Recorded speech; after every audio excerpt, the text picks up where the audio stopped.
Jeepers! You're listening to Smash or Pass. Hello, everybody. Welcome back to another interview on the JayBee and Milly channel. I am JayBee, and of course, with me is Milly. Hi. We have Dan, Hi. we have Sophie, Hey. and the very special guest who will be interviewing today recently been in the Iron Claw as the ring announcer, but our audience may know him better as not only the voice of Shaggy and Scooby, but also the voice of Scrappy Doo. We have Mr. Scott Innes. Thank you so much for joining. Puppy power! Da da da da da da! Scrappy Dappy Doo! Yeah, that's Scrappy Doo! Scooby Doo! Yeah, you tell him, Scoob. Zoinks! What an introduction. I think that's the perfect showcase of the whole range of of Scooby characters. I mean, it's amazing. It truly is amazing. And so we're really looking forward to getting into that today. But first and foremost, in terms of, starting at the start, what led you down the path of going into both acting on screen, voiceover, and also radio? Man, I just grew up a kid that just liked attention, okay? And I wasn't really good at school, so I entered all the talent shows, and then of course I got suckered into all the talent shows, singing and doing crazy voices, and man, it just one thing led to another, and I mean I've just been in entertainment all my life, so I was even in radio at a young age of 12 years old. I was one of the youngest radio personalities in the country at age 12, and so I've always loved entertainment. I've always loved cartoons. I've loved who's done the voices. And through radio, I was able to befriend, Don Messick, Dawes Butler, um, uh, Mel Blanc, all of them, and interviewing them. And over the years, they became really dear friends of mine. And I was able to learn to perfect the voices. And then years later, that door would open up for a chance to audition, and then I ended up getting the part because I sounded, just like them. So that was pretty cool. That's amazing. I was going to say that it was like replicating some of the voices as well. So was there any particular shows or movies that you really enjoyed or that you think inspired you? Not really, just all of them. I watched them every Saturday morning like the rest of the world, and not just Scooby and Shaggy and the gang, but yeah, Papa Smurf. Hey, this is Papa Smurf. Careful, guys. No blue humor. And Heavens to Murgatroyd, this is Snagglepuss. So, I was going through all the Laugh Olympics and what's up, Doc? This is Bugs. Ain't I a stinker? Whoa, hello, Mr. Wabbit. So I would relive the day's episodes in my head as a kid.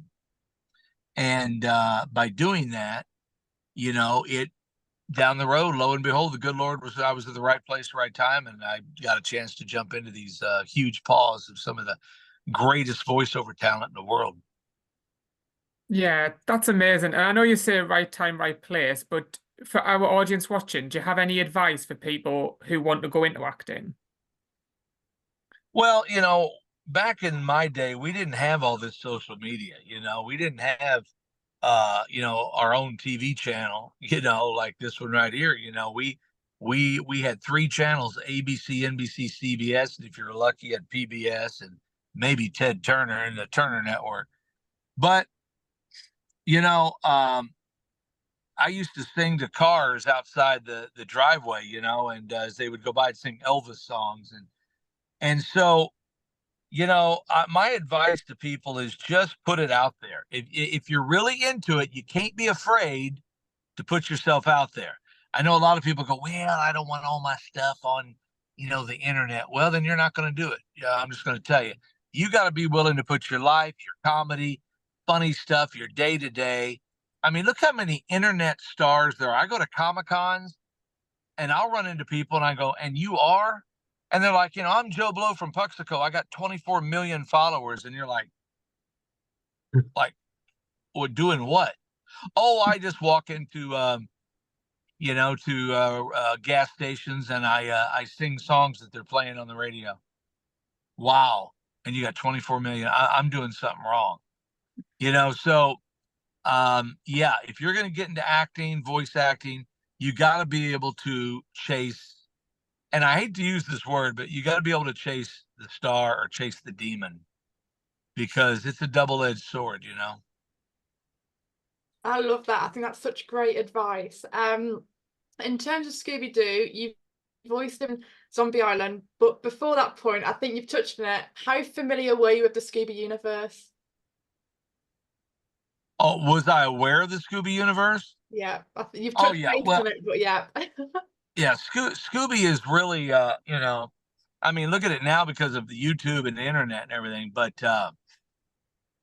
yeah, I mean, the Scooby, we didn't realize, you know, I know that all the fans were out there through the years. You just couldn't find out who they were. But yes, it's phenomenal. It's millions and millions of people strong. I'm just glad to be a small part of such a wonderful big franchise, you know?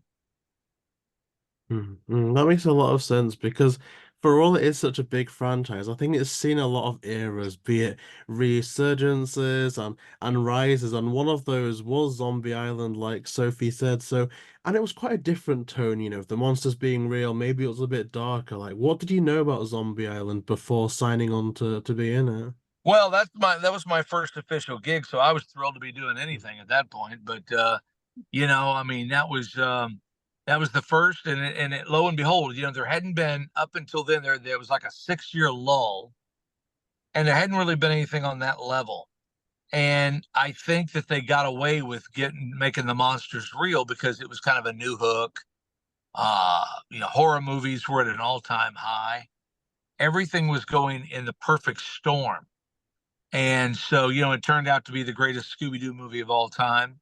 Mook Studios over in Japan or whatever did a lot of the animation, and it just, man, it was just a great movie. Down from the voice talent to the soundtrack, everything was great. You know, somebody asked me, because you know it did veer from the original formula. And I think you couldn't do that now. I think too many people have voiced that, you know, yeah, that was great. We made it the greatest movie of all time. But I don't think they could do this time the monsters are real anymore because, you know, in a world we're trying to get away from monsters. We're trying to teach our kids that it's a man in a mask. It's not a real monster. There's not a real monster in your closet or under the bed. And I think what made Scooby so popular was that, you know, he represented the coward in all of us. It was good old boy syndrome. They loved to eat, solve a good old mystery, and at the end there was something to solve. It was the Columbo deal, you know. But when you bring real elements of you know, horror and monsters to the surface, and your kids are watching that, then you know it's another whole task in telling your kids that there's no such thing as monsters. Yeah, there are. They were real on Scooby Doo. So I don't think it would fly today. I don't think that if you were to come out with another Scooby Doo movie and say this time the monsters are real again, I don't think it would have the same impact as Zombie Island did. Yeah, I think you're definitely right on that, especially considering that that was the big tagline in all the trailers, you know, this time they're real. And I suppose in a roundabout way, there's only so many times that you can do that before it does lose its sting a bit. So that Right. definitely does make sense because when the exception becomes the rule, things get flipped on the head a bit. So there's definitely Yep. something in that. But, you know, of course, Yep. you mentioned the cast of Zombie Island, and of course, with yourself, also star-studded with Mark Hamill, Adrian Barbeau. Like, what was it like to just be around that environment recording for Zombie Island? Of course, in an era Well, you where know, it was more in person than what we've got now. well, you know, I had to pinch myself numerous times because you're sitting in a studio and you've got Mark Hamill to your right, Frank Welker to your left, and just on the other side, you've got Adrian Barbeau, you've got Mary Kay Bergman, BJ Ward. I mean, you know, so many other Billy West, and it was just, and we were the last official recording at Hanna-Barbera. Everybody had packed up already. It was kind of ghostly down the halls. The lights were flickering. It was really weird because everything had moved over to the new Cartoon Network studios in Burbank. And there we sat doing the last Scooby Doo movie at Hanna-Barbera. And, you know, we did the table read. You talk about being weird. I had to pinch myself numerous times because I was sitting in Don Messick's Scooby Doo spot for the table read the first day. And I was just in awe. I mean, a lot of times they had to go, Scott, oh, okay, let me read the line. Because I was just sitting there as a kid, basically, listening to all of this go down. And I was just like, wow, you know, here I am doing something that most people will never have the chance to do. You know, it's pretty amazing. And like you said, it's something that not many people ever have the chance to do, and something that so many people would dream of doing. Can you remember how getting involved in the project came about? Well, you know, I'll give you that short version. I'm a radio personality, so I had a top-rated afternoon show, ironically, called Cartoons in Baton Rouge on WYNK Radio, as a country station. And the group Alabama had a song at the time called Shaggin' on the Boulevard, and I wrote a parody to it called Shaggy on the Boulevard. And a guy kept calling me every single day. He said, man, you should call Hanna-Barbera and play them that. And I thought, yeah, last thing I want to do is get a cease and desist. And finally, it ran its course after about a month, and I called Hanna-Barbera and played them. I got Bodie Chandler on the phone. He was the head of the music department. And Bodie said, do they know you do those voices that well here? I said, no. So he had Colette Sunderman call me, who was the casting director. And when she heard me, it was like you could drop a pin. You know, she's like, okay, I'm going to need you to put all that on tape and send that out to me.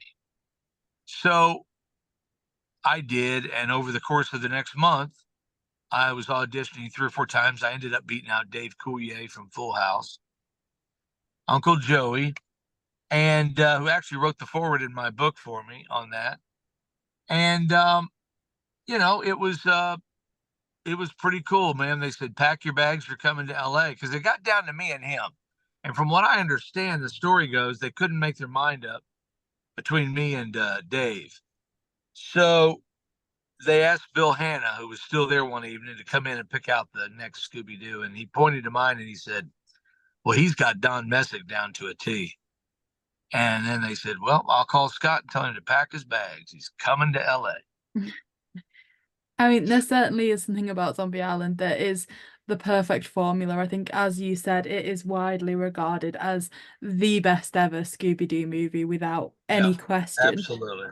Absolutely. And, you know, the 4 movies that I did have been rated up there as 4 of the greatest Scooby movies of all time. You had Witch's Ghost, Alien Invaders, where Scooby and Shaggy fall in love. I met by chance a girl in bell-bottom pants, and she likes to say groovy. And then, of course, you had Cyber Chase, you know. And then after that, you know, they brought everything back here and reunited a lot of the old cast members. And, you know, I kind of found myself just doing all the talking toys and video games and commercials, and Frank Welker kind of took over a little bit, doing a little bit more. They didn't want to put any foreign names on the box. It was a kind of, let's bring the original cast back. But there's enough of it to go around. And, you know, Frank Welker's a dear friend, a great guy, super dude. Matthew Lillard does an amazing Shaggy and spends a lot of time with the fans, which I really adore. And just a great guy. And I met him over in Australia when we were doing the Scooby movie together. And, so, you know, it is what it is. You know, there's still, I just went in the other day and did some talking toys and McDonald's TV commercial, and did a Super Bowl ad not too long ago, and Spooky Pinball LLC. If anybody is, they finally have a pinball machine out now for Scooby Doo, and put on by Spooky Pinball. And I voiced the I did 25 of the villains in this movie, or I say movie, in this pinball machine. I just also did the narration of the Texas Chainsaw Massacre, and getting ready to go in and do Foghorn Leghorn, and I'll say, pay attention, boy. And then Yosemite Sam in that. So it's enough work to keep going. You know, I got a radio show. I do Comic-Cons all the time. A magazine. I put on some of the biggest events in the state of Louisiana. It just keeps me busy, you know. And it's great to hear, because I think like we were all saying, that is the era of Scooby that most people would go back to. Did you ever realize when you were in the process of recording Zombie Island that that movie was going to be as good as it was, that it was I going to be had the no one idea. everyone went back to? I had no idea. You know, we sell the poster at all my Comic Cons, and it's the #1 thing that I sell. Anything with Zombie Island on it. And you know, when you do something like that, you don't know, but it is been regarded as, and I'm talking critics even, have hailed it the greatest Scooby Doo movie of all time. I'll take it. You know, I mean, I had no idea it was going to do that, but to be a part of, you know, that deal, and you know, so many people come up to me all the time and they go, "You were the voice of my childhood." And I'll say, well, I mean, it came out in '69. I wasn't doing it in '69. They go, no, all through the '90s. You're my guy. You were my Scooby, you know, and Shaggy. So that's a cool thing, you know. Yeah, to be a part of something like that. Yeah, well, Zombie Island, it really is iconic. But of course, you didn't start voicing Shaggy until after Zombie Island. So what was that like after you'd just worked with Billy West as Shaggy? What was it like to then voice Shaggy yourself? Well, here's how that went down. Cartoon Network had brought me in to do all the bumpers, the promos for Zombie Island. And I was doing all of them in Scooby, obviously, but I was also doing Shaggy in the background, playing off myself. And the producers that had, you know, Cartoon Network were laughing. They're like, man, who the heck is doing Shaggy? That is like Casey Kasem's Shaggy. And I said, well, that's me. And the guy goes, gosh, he goes, I wish we had known that, because he goes, we had just spent an hour, you know, with Billy West.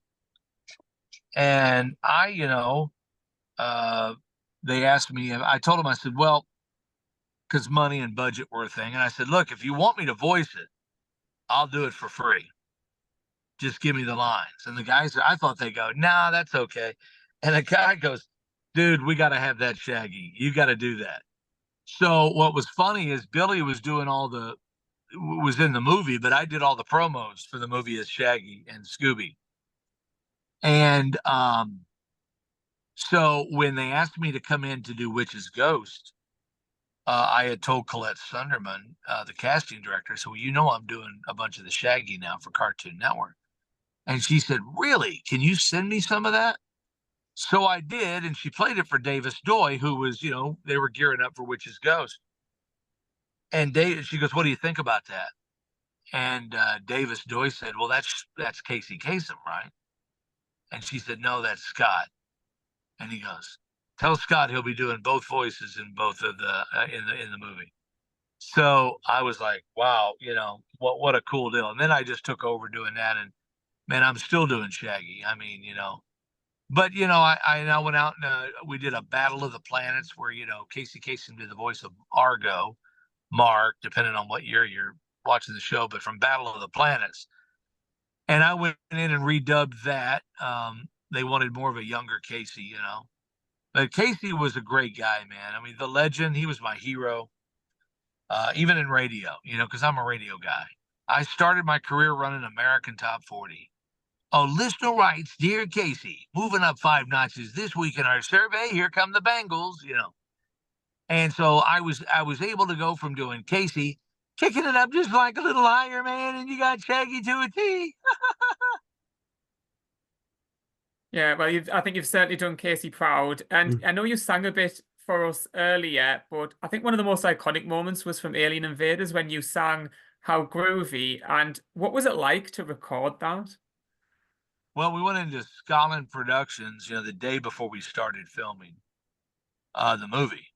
And I sang the song, you know, I met by chance a girl in bell-bottom pants, and she likes to say groovy. She came out of the blue, and in an instant I knew everything would be groovy. For her, I climb a mountain, swim the deepest ocean.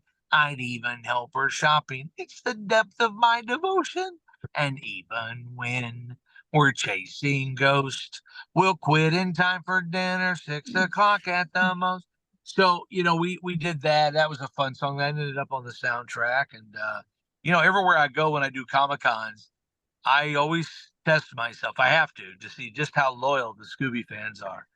And I'll get to the point where I go, I met by chance a girl in bell-bottom pants, and she likes to say, and I'll point to the crowd, and they'll go, groovy. So, you've got dieharders when they're singing the song back to you, I can't stop grinning. That was amazing.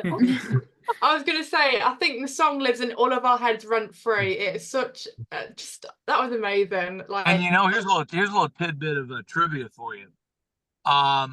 When we did that song, that's the first time that there had been a reference in like the last 10, 15 years to 1969, because they did not want to date Scooby. They wanted to make him, as hip and popular to all the kids. But the song required really that kind of a deal, so they threw it in there, that line, and they went with it. So, but when we did Witch's Ghost, I got out there and I was looking at the script, and we were, I was in there cutting. If you'll remember, in Witch's Ghost, they open up the scene by solving a mystery in the museum first, and when it was all over, the curator of the museum comes out congratulating them for solving the mystery. And Shaggy looks over at Scooby, and the original line was, "Give me 5, Scoob," and they jump up. But I was sitting there studying the line, and David Stoy asked me, he says, "What's the problem?" I said, "Well, Shaggy would never ask Scooby to give him 5 when he knows he's only got 4 paws." So he says, "Brilliant. We're leaving that in there." So that's how we did that. And also in that movie, they're walking through Oak Haven, and they look down the alley, and here come the Hex Girls, the silhouette, and they come into, the camera. Well, if you'll remember, Scooby and Shaggy turn around, they suck in their gut, and they're licking their palms and combing their hair backs, trying to be debonair.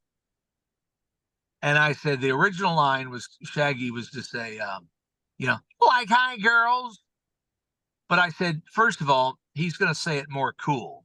Why don't we throw a nod at Casey Kasem and do Casey's voice right there? So they thought it was great, and I did Casey's voice. It was more like, "Hi, girls, moving up 5 notches this week in our survey. I'm Casey Kasem, that is brilliant. I think every time we're going to watch that movie now, we're going to say that was a nod to it, and that was like amazing. So yep, you're going to know it. You've touched upon it, but when people discuss your movies, Zombie Island, Witches, Ghosts, Alien, Invaders and Cyber Chase, it is a split decision. Do you have a personal favorite of them? Well, I mean, I always have to, when people ask me that, I always take out Zombie Island, because I mean, that's a gimme, right? I mean, that's the winner. But I would have to say, I have special things with all of them. The fact that Ben Ravencroft and I got to work with the Hex Girls, Jane Wheedlin and Witch's Ghost, but Alien Invaders is probably my second favorite, because I got to do singing in it, and it was just kind of funny. And then of course a Witch's Ghost, and then Cyber Chase. Cyber Chase, I did 2 Scoobies, 2 Shaggies, and I did the Creeper in that one too. So Creeper. But and I'm the only one that's done the Creeper in the last 25 years, as well as Scrappy Doo. No one else has done that. I did that in the real live animation movie, or not animation movie, the real live movie over in Australia. As well, So Well, it's just incredible, honestly. I think I'm a little bit starstruck, to be honest. I mean, obviously, you know that I'm a big fan of Scrappy, but for some I saw reason, that. for some Scrappy reason, Doo, puppy power. no, it's too much. I said I'd be really cool on this interview, but also the Creeper, for some reason, will always be my favorite villain anyway. So it's just, He is my favorite villain too, and then the Ghost Clown. What's the evil pendant as you get sleepy? incredible. Like, I don't know what to say. I'm just completely speechless. So as well as voicing all the characters for the movies, games, and more, you've also voiced a lot of merchandise. Are there any pieces in your Scooby collection that you have voiced that as your favorite? Well, now keep in mind, I have one of the world's largest Scooby Doo collections. Okay, and it's all over the house. My wife's about to divorce me over it. I mean, look here. This is my man purse. If this is any, Oh wow. yeah, that's what my wife says too. Oh wow. But and I've got Scooby snacks in the back of the car right now. I'm putting together some baskets. So yeah, I have voiced over 1,000 talking toys video games over the last 25 plus years, and a lot of my artwork. I do a lot of artwork too, paintings, and I give the money to charity. For your audience, they can check me out at onescottshop.com. That's onescottshop.com. And but I'll tell you what, one of my favorite pieces, obviously, is the first piece I ever did for Zombie Island. It was a little talking Scooby. And but they came out with a talking Scrappy Doo doll that they sold at like Universal Studios, Six Flags for a while. And they only did one run of it. Kings Island and Cincinnati. They had it, and it's one of the hardest things to get. I lucked out and got another one from my buddy the other day, but I have been on there for years looking for this. Okay. And it's hard to find. So if you look on eBay or Google up talking Scrappy Doo doll, they're hard to find. And so that's one of my favorites. But man, I've done dashboard Scoobies. I worked with Equity Toys, and they're out of Dallas, and they've probably over the years have produced 300 toys, a lot of them that talked, and I did most of them. And I gave them a lot of ideas through the years on toys. I said, wouldn't it be neat if you're driving down the road and you got a rut road dog that bobbles his head on the dashboard, and if someone cuts you off, you just slam his head and he goes rut roll, and so they liked that, and I think Walgreens bought into that. And so just I love to share my marketing ideas and stuff. There was a Scooby Doo telephone that was out. That whole thing was my idea. I actually called the manufacturer that did it, and he goes, we've got the Warner Brothers license, but we've never thought about doing a Scooby Doo phone. And I really wanted him to do one. And I said, well, I'll tell you what, I'll voice it for free for the demo, so you can go sell it. And if someone buys it, then you pay me. And he's like, done deal. So they mocked it all up. I wrote the script. We went in and produced it. And lo and behold, they sold that to Sears. And it became one of their biggest selling, items of the year. Oh, that is brilliant. It's funny that we were speaking about the How Groovy song, because one of my favorite items that you voiced is the Pogo Scooby that they did for Alien Invaders. Like, we used to unbox those Funkos, and every time we found a chase, we would like detonate the Scooby, and it would like jump up and down while on the live stream. Like, oh, it was just such a good piece. That's great. I'm fixing to, this is the 55th anniversary of Scooby Doo this year. And I've decided to take 500, I've got them in my possession already, 500 Funko Pops. And I've got a little sticker we're making, and it says 55th, Scott Innes, voice of Scooby Doo. And I'm going to sign them and number each one of them. We're going to have it ready to go for the 1st of July. And you'll go to my website, they'll be on there, and it'll have lots of inscripted stuff, artwork. It'll say 55th anniversary of Scooby Doo, and it'll have a little sticker in the bottom. And every one of them on a number as I sell them. So it'll be like 01 of 500, 02 of 500, 03 of 500. And I'm going to date them. And after that, I won't sign 55th anniversary on nothing, after that. Oh, that's a really good way of making that an event. That's amazing. And it's just another way for the true Scooby Doo fan to say, hey, I got a piece of cartoon history here, and it was signed by Scott, but it was the 55th anniversary. Because let's all hope, down the road, we're all around to see, 60, 65, 70, 75th anniversary. So, But again, I'm just glad to be a part of something so huge and to be such a little, fly on the wall to see it all go down. It is quite an amazing legacy, absolutely. And now, of course, we've mentioned you do a lot of conventions, and we're really hoping that you'll do one in the UK at some point. But is there any like favorite item or an item that you particularly like fans to bring to you to sign? Obviously, Funkos are one of the main ones, but is there anything that you just, I don't know, it makes you feel really joyful seeing when fans bring it over? I love it when they bring me Scrappy Doo pops because those are hard to Oh, get. yeah. They're like about $130 online if you're lucky enough to find one. I really wish Funko would come out with another one.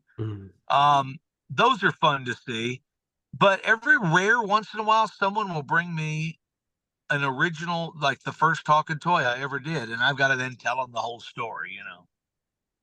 So, but yeah, I always get, and what's amazing is because I am a collector. Every rare once in a while, I see something that comes in that maybe somebody got in Australia or they got in London that didn't have over here.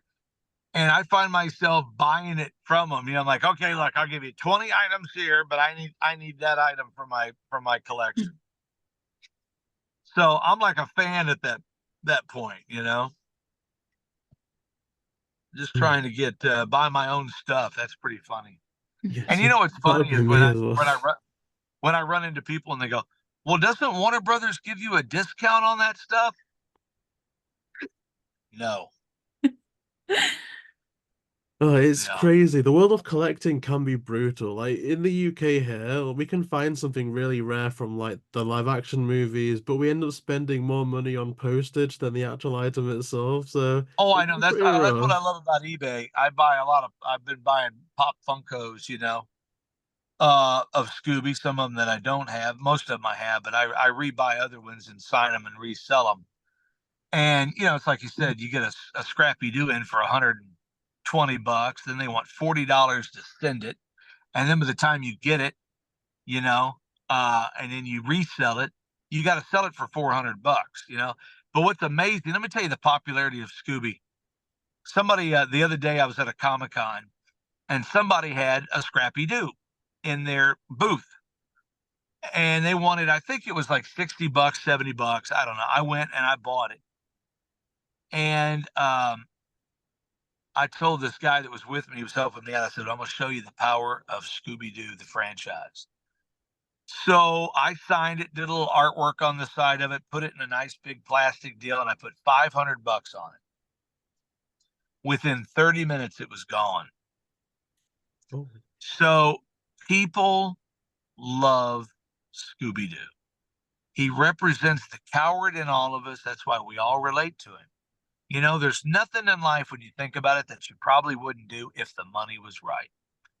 When someone says, hey, you want to go to the movies tonight? Nah, not really.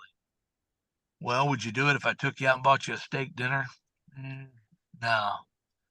Well, would you do it if I bought you 2 steak dinners? How about if I bought you 2 steak dinners all freaking week? Okay, let's go. So we've all got that moment where we break down and go, all right, I'll do it. Yeah. That made me laugh. It was just reminding me of how Scooby would do it for a Scooby snack. Would you not do it for 1 Scooby snack, 2 Scooby snacks? It goes like this. Like, would you do it for a Scooby snack? Like, would you do it for 2 Scooby snacks? Would you do it for 3, old buddy, old pal? Oh, okay. Scooby Dooby Doo. Oh, that's marvelous. And like we've pointed out already, I don't know how common this is with the Scooby fandom. I guess the jury's still out on this, but you are thankfully in a Zoom call of Scrappy fans, So like we absolutely love Scrappy here. And no matter what people think about the live action movie, I think your version of Scrappy, voice alone, is pretty well regarded. Now, was there any trepidation on your part in not only translating or being a part of translating Scooby from animation to live action, but also some of the changes that were made to Scrappy in that movie? Well, I voiced Scrappy a couple of times because they were just trying to get it right. So we kept going to the studio and doing it. But, a lot of people give Scrappy a bad time. Now, I want to set the record straight. Scrappy Doo is one of my favorite characters in the Scooby Doo franchise.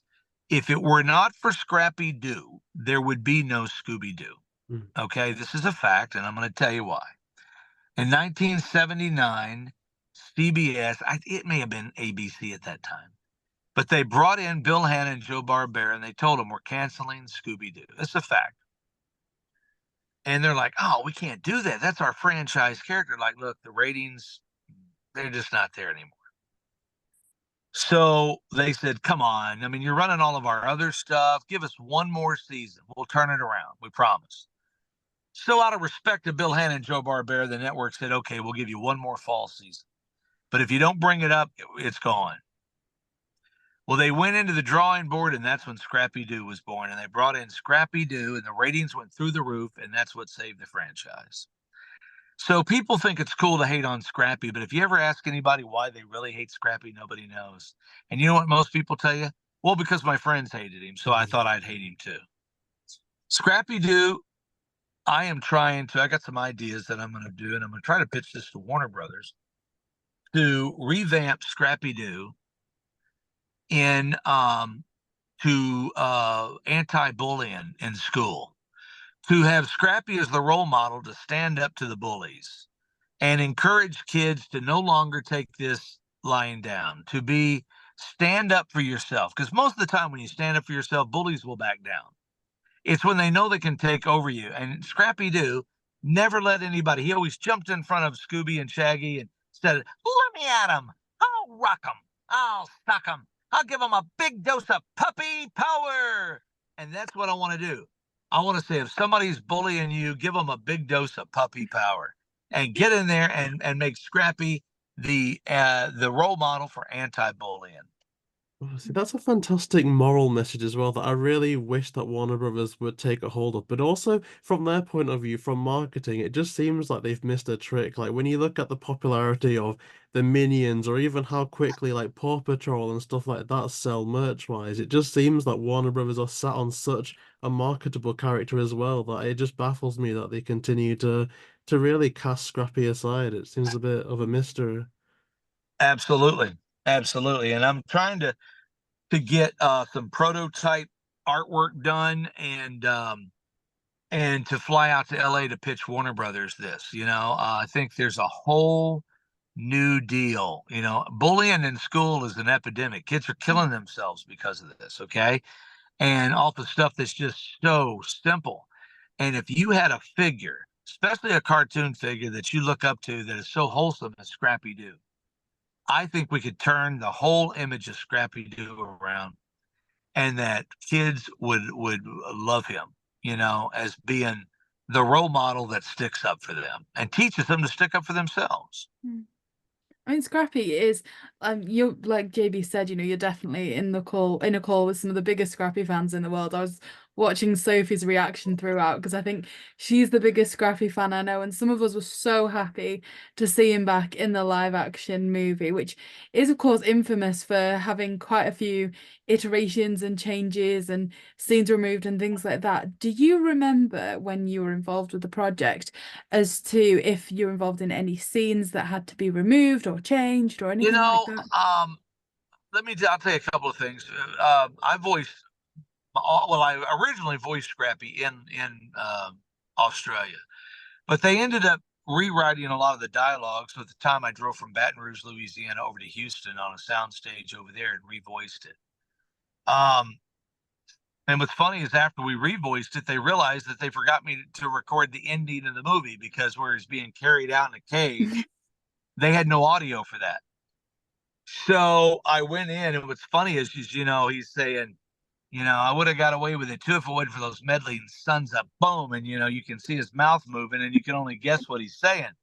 But I kept editing myself. I kept cutting myself off. And Richard Suckle and Raja Gosnell, who were the producers of the movie, they were like, look, just let them fly, man. We'll do the sound effect and the closing.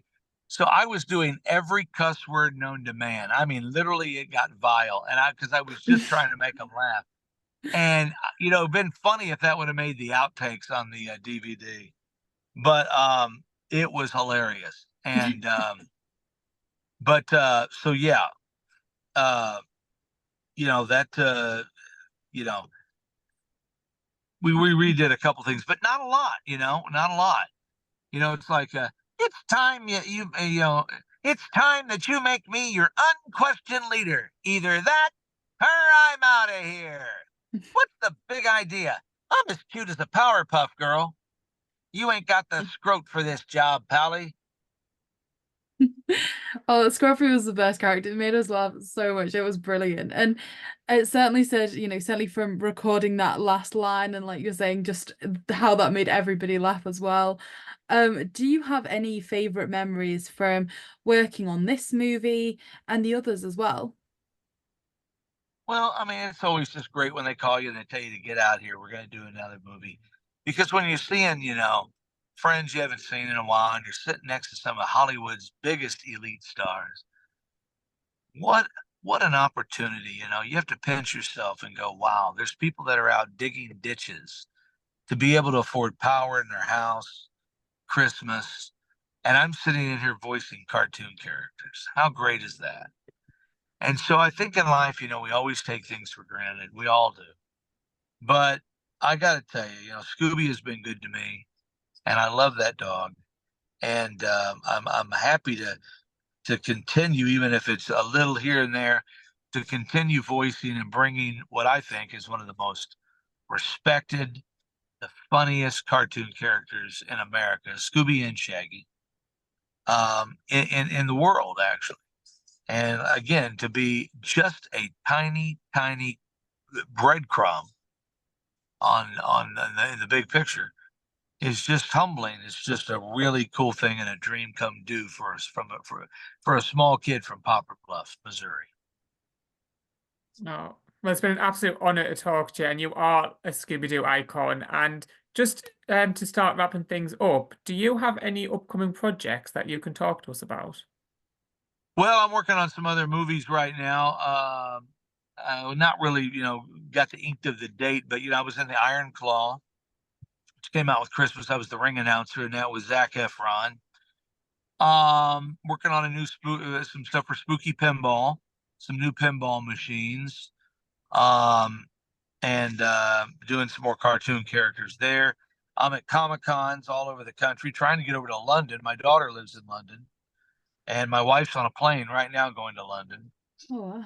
And so, you know, I'm thinking about maybe next year timing it out and doing a big con appearance, because I've talked to so many people over there. They're like, dude, if you came over here, it'd be like Prince Charles going in a Starbucks by himself. You know, I mean, it'd be you'd be packed.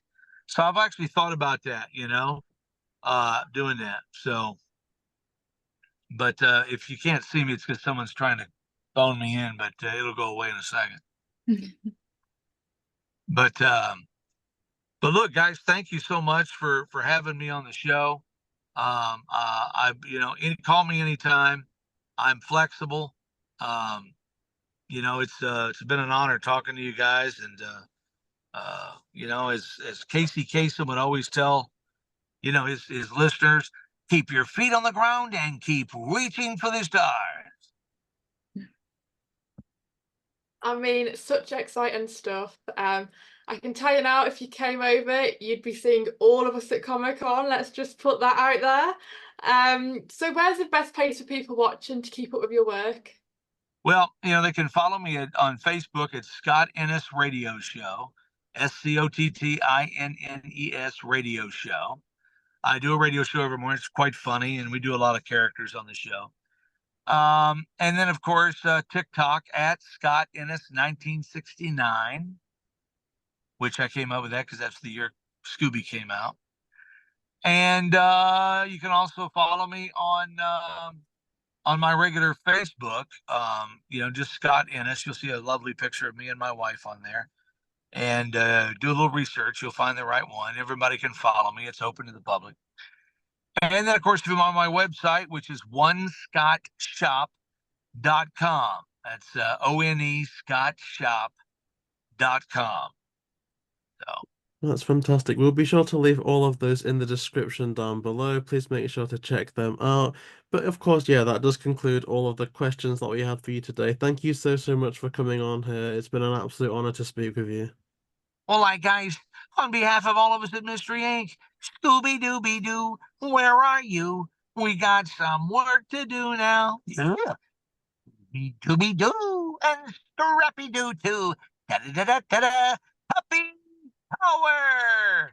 Oh, what a brilliant way to end it. Thank you so much to everyone for watching. If you do want to see more, please like, comment, and subscribe, and we'll see you next time. Thank you.